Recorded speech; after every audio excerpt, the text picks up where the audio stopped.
सरकारें तमाम संस्थाओं का दुरुपयोग कालांतर से करती रही हैं। सरकार और चीफ जस्टिस ऑफ इंडिया मिल रहा है, इसका मतलब है ये घालमेल, ये रिश्ता क्या कहलाता है।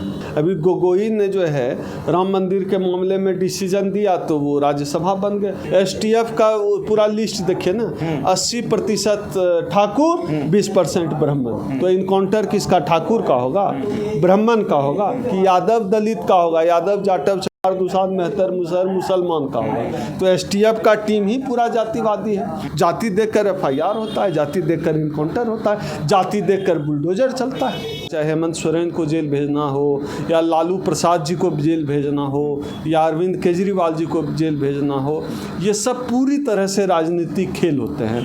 लेकिन सुप्रीम कोर्ट को भी इन मामलों पर मुझे लगता है तुरंत एक्शन लेना चाहिए, और तुरंत गिरफ्तारी, जो ये लोग गिरफ्तार कर लेते हैं, इस पर तो रोक लगनी चाहिए। दिल्ली के मुख्यमंत्री अरविंद केजरीवाल को जमानत मिली है, और ज़मानत के साथ सुप्रीम कोर्ट के जज ने जो टिप्पणी की है वो ये है कि सीबीआई को अपनी छवि तोड़नी चाहिए। पिंजरे में बंद तोते की जो उसकी छवि है उसे तोड़ने के लिए कहा है। हमारे साथ बातचीत करने के लिए मौजूद हैं डॉक्टर ओम सुधा।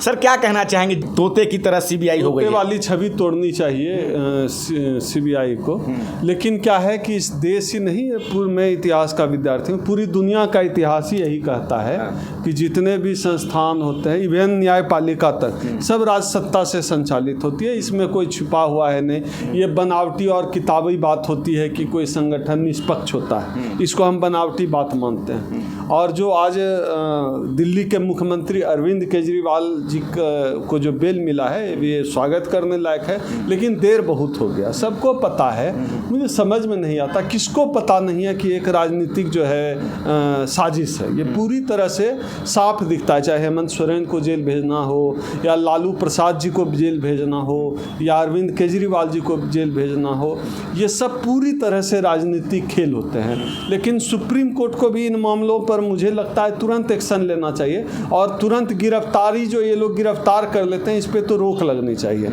मामला चले, कोई यहाँ दूध का धुला होता नहीं है राजनीतिक जीवन में, तो मामला चले, लेकिन ये पॉलिटिकल अरेस्टिंग है, ये नहीं होना चाहिए। अब एक जो है ईडी के मामले में जो है वो किया, बेल मिला तो सीबीआई ने डाल दिया, अब सीबीआई छोड़े तो इंटेलिजेंस डाल दे। ये तो पूरा राजनीतिक खेल है ना, कौन नहीं जानता है, कौन नहीं समझता है। तो ये गलत हुआ है। अरविंद केजरीवाल की राजनीति से मेरी बहुत सहमति नहीं है, बावजूद इसके यह जो हुआ यह गलत है। चाहे हेमंत सोरेन के साथ हो, आदरणीय लालू प्रसाद यादव जी के साथ हो, या फिर अरविंद केजरीवाल के साथ हो, ये गलत है, ये पॉलिटिकल। कौन नहीं जानता है, जैसे पिछले दिनों राहुल गांधी जी को जो है बर्खास्त कर दिया था, तो गलत था, पॉलिटिकल डिसीजन है, गलत है। लेकिन ये टूटना चाहिए, ये गलत है, ये होना ही नहीं चाहिए। तो ये सुप्रीम कोर्ट के जज ने जो ये टिप्पणी की है कि सीबीआई को अपनी वो छवि तोड़नी चाहिए, बंद पिंजरे में तोते वाली, तो इसका आप क्या भावार्थ लगाते हैं? देखिए, ये सत्ता में जब आदमी बैठता है तो बड़ा बेशरम हो जाता है, और सीबीआई की ये छवि कोई नई थोड़े ही है। सीबीआई हो, ईडी हो, सबको पता है कैसे काम करता है। अभी जो है हरियाणा में बीजेपी के नेता जो है जा रहे हैं कांग्रेस में, सारे बड़े नेता शामिल हो रहे हैं, तब जो है सोशल मीडिया पे उसमें मीम्स बन रहा है कि लगता है इनको ईडी का डर नहीं है। इसका क्या मतलब है? ये प्रतीक में ये कहा जा रहा है कि सरकारें तमाम संस्थाओं का दुरुपयोग कालांतर से करती रही हैं। और हाँ, पहले क्या था कि ऐसा नहीं कि अभी बीजेपी नया कर रहा है, पहले भी होता था, लेकिन पहले जो थोड़ा लाज लिहाज था, थोड़ी नैतिकता बची थी, थोड़ा मोरलिटी बचा था। अब वो लाज लिहाज नैतिकता मोदी जी की सरकार में। अच्छा, इस पर अब आम आदमी पार्टी इसे एक तरह से जीत बता रही है कि अभी हमें ज़मानत मिली है, आगे इसमें जो फैसला आएगा वो भी हमारे पक्ष में आएगा। लेकिन जो भाजपा के प्रवक्ता हैं गौरव भाटिया, वो कह रहे हैं कि अब जो है अरविंद केजरीवाल जेल वाले सीएम से बेल वाले सीएम हो गए हैं। देखिए, ये जो गौरव भाटिया जिसका नाम बोल रहे हैं, वो मानसिक रूप से वो विकलांग है, उसकी मानसिक स्थिति ठीक नहीं है। उसके मैं कई वीडियो क्लिप देखा हूँ। उस आदमी का बात ही क्या करना, वो आदमी है ही नहीं, वो आदमी। खैर, अब इस तरह का बयान करना, जेल वाले, अरे सीएम है भैया, लोगों ने चुना है। कोई जैसे संबित पात्रा को इन्होंने नॉमिनेट करके बना दिया था ONGC चेयरमैन, वो नॉमिनेटेड मुख्यमंत्री नहीं है, वो चुने हुए मुख्यमंत्री हैं, दिल्ली की जनता ने चुनकर उनको मुख्यमंत्री बना और कई बार बना दिया, बना ही रहे हैं। तो ऐसे एक चुने हुए मुख्यमंत्री के लिए इस तरह की भाषा का जो उपयोग कर रहे हैं गौरव भाटिया, इसका मतलब है वो जनता के, ये इनके लिए भाजपा की जो मानसिकता है वो जनता के वोट को इसी तरह देखते हैं।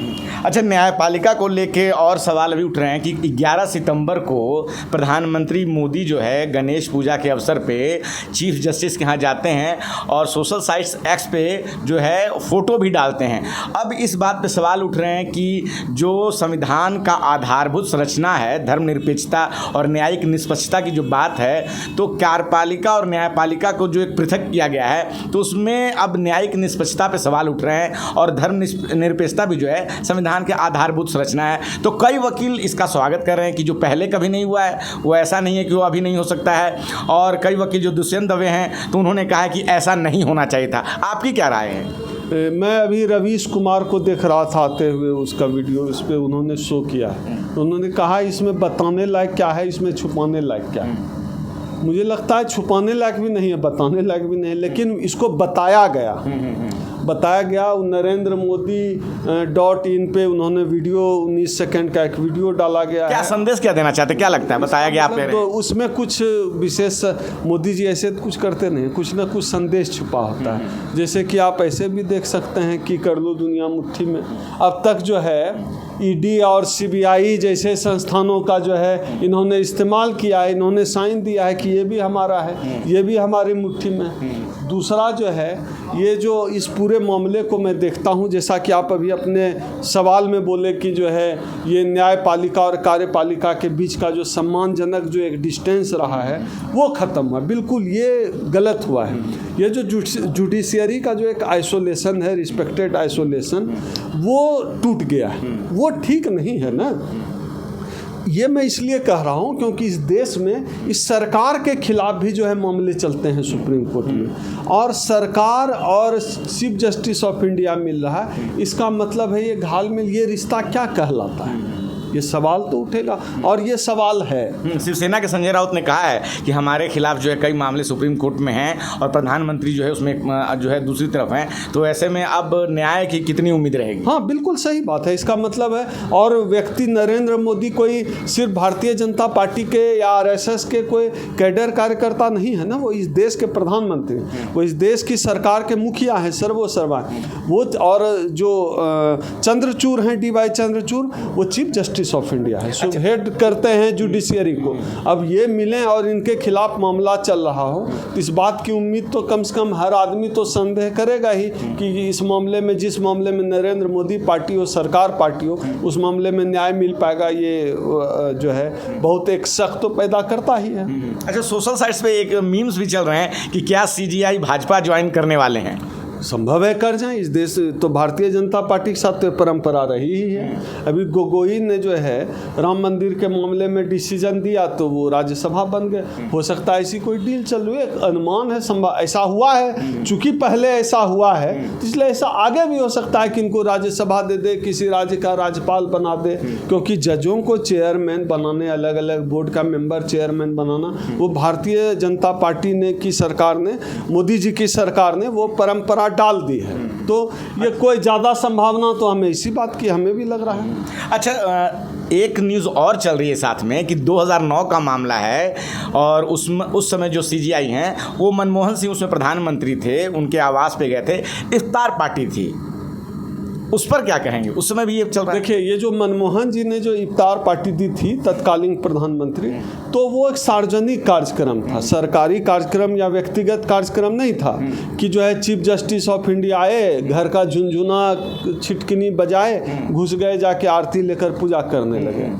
दोनों। और नरेंद्र मोदी जब चीफ जस्टिस ऑफ इंडिया के यहाँ जाते हैं तो दोनों बातों में एक मौलिक अंतर है। एक सार्वजनिक कार्यक्रम में जिसमें सिर्फ चीफ जस्टिस ऑफ इंडिया नहीं आते हैं, और लोग भी आते हैं, और इस तरह नरेंद्र मोदी जी पहले भी जाते, ऐसे कई कार्यक्रम में नरेंद्र मोदी और चीफ जस्टिस ऑफ इंडिया एक साथ हुए हैं।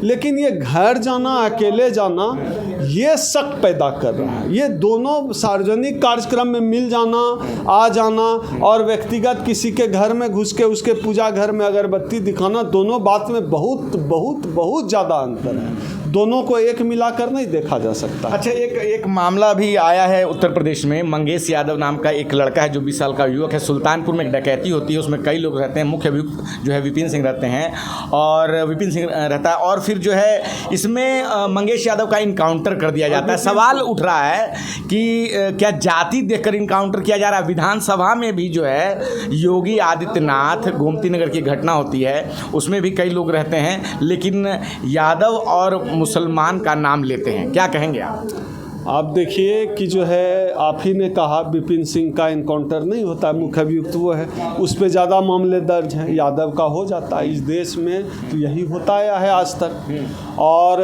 दूसरा मैं एक और चीज़ बता देता हूँ, हो सकता है वो एक्सक्लूसिव हो, कि जो है जो STF जो गठन किया है इनकाउंटर के लिए, STF का पूरा लिस्ट देखिए ना, 80% ठाकुर, 20% ब्राह्मण। तो इनकाउंटर किसका? ठाकुर का होगा, ब्राह्मण का होगा कि यादव दलित का होगा, यादव जाटव दुसाद मेहतर मुसलमान का होगा। तो STF का टीम ही पूरा जातिवादी है। और मुख्यमंत्री खुद ही एक मंच से कह चुके हैं, नेशनल चैनल पे मुख्यमंत्री कह चुके हैं कि जो है मुझे गर्व है कि मैं ठाकुर जाति का हूँ। तो मुख्यमंत्री जातिवादी। और विधानसभा के अंदर जब उन्होंने 16 लोगों की लिस्ट थी, उस लिस्ट में 2 अपराधी का नाम, 2 आरोपी का नाम लेते हैं कि यादव होता है कि मुसलमान होता है।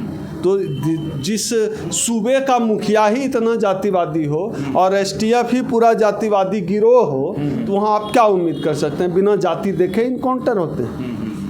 जाति देखकर FIR होता है, जाति देखकर इनकाउंटर होता है, जाति देखकर बुलडोजर चलता है। जाति देखकर बुलडोजर चलता है। देश में शादी जाति देखकर होती है, जिस देश में कब्र में चिता किसकी जलेगी, कब्रिस्तान या जहाँ रिचुअल्स हैं, परंपरा है, हर जाति हर धर्म का अपना जो है। आपको किसने कहा कि सब कोई सब जगह जला सकता है? देश में ऐसे कई शमशान हैं जहाँ दलित अपनी चिता नहीं जला सकता। आपको जानकारी दे देता हूँ, देश में ऐसे कई। तो जिस देश में जाति इतना नस नस में भिंगा हुआ है, वहाँ इनकाउंटर बिना जाति देखे होगा, वहाँ जो है बुलडोजर बिना जाति देखे चलेगा। आप सोच कैसे लिया? चलिए एक आखिरी सवाल करते हैं।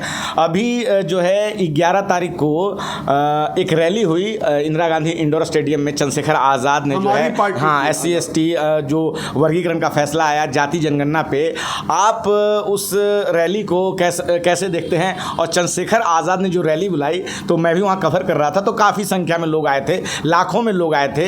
तो आप उस रैली को कैसे देखते हैं? आने वाले समय में चंद्रशेखर आज़ाद क्या बहुजन नेता के तौर पे पूरी तरह से स्थापित होते जा रहे हैं? आने वाले समय में पूरी तरह से वो, आप इस रैली का क्या विश्लेषण करेंगे? अब जो भी आदमी अभी नेशनल दस्तक देख रहा, आप ही बताइए, कहते हैं ना 130-32 सांसद हैं शेड्यूल कास्ट के, आप बताइए कि आपकी आवाज़ यह जो वर्तमान संसद है चंद्रशेखर भाई के अलावा कौन उठाता है? एक सवाल मैं दर्शकों पे छोड़ता हूँ, आप कमेंट में भी जवाब दे दीजिएगा कि आज की तारीख में संसद भवन में दलितों के सवाल, पिछड़ों के सवाल, बहुजनों की सवाल पूरी मुखरता से सबसे अधिक कौन उठाता है? इस सवाल का जवाब कमेंट में दीजिएगा, मैं भी कमेंट करूँगा।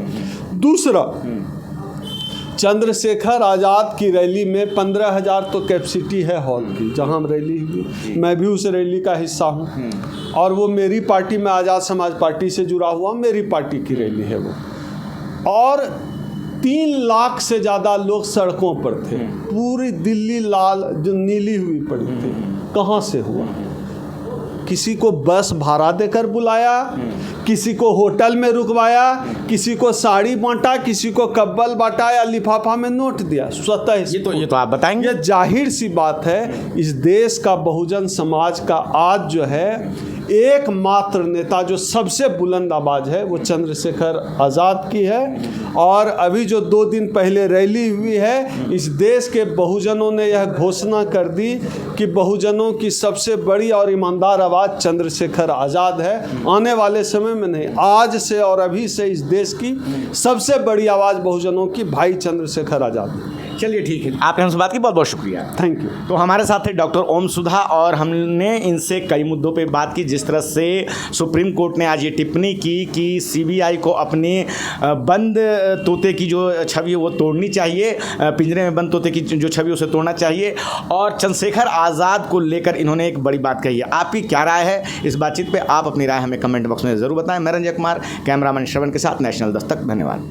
नेशनल दस्तक की आपसे गुजारिश है कि अगर इसको बचाना चाहते हैं तो नेशनल दस्तक को सब्सक्राइब करने के लिए रेड कलर के सब्सक्राइब बटन को दबाएं, फिर बेल आइकन की घंटी दबाएं।